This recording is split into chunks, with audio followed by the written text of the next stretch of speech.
लेंगे, कितना फिक्शन लेंगे और इसे इंटरेस्टिंग कैसे बनाएंगे। किसी भी डायरेक्टर के लिए होता है ना, कमर्शियल रुद्रा नहीं आएगी तो फिर कुछ भी नहीं है ना।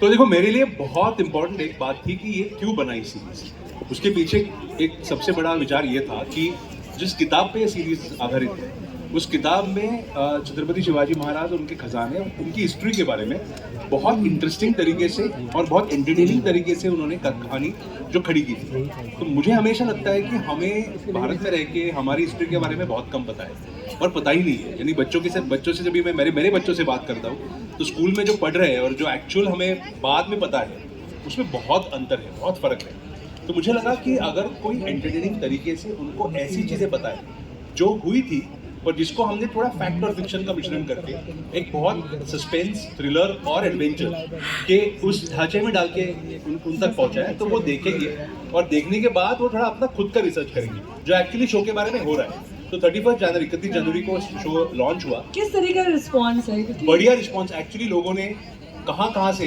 महाराष्ट्र में तो बहुत बड़ी लेवल पर रिस्पॉन्स मिला। अभी और मैक्स बोल की कंपनी जो ऑफिशियल रेटिंग देती है, तो अभी नंबर 1 फिक्शन शो है इंडिया में अक्रॉस ऑल प्लेटफॉर्म्स इस हफ्ते का।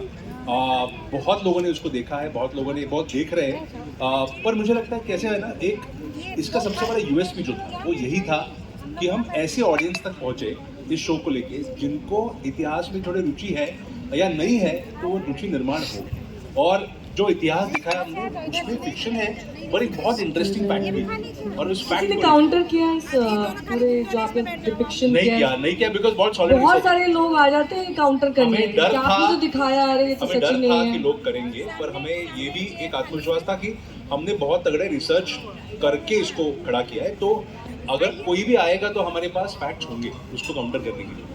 तो ये खजाना कौन सा है, उसका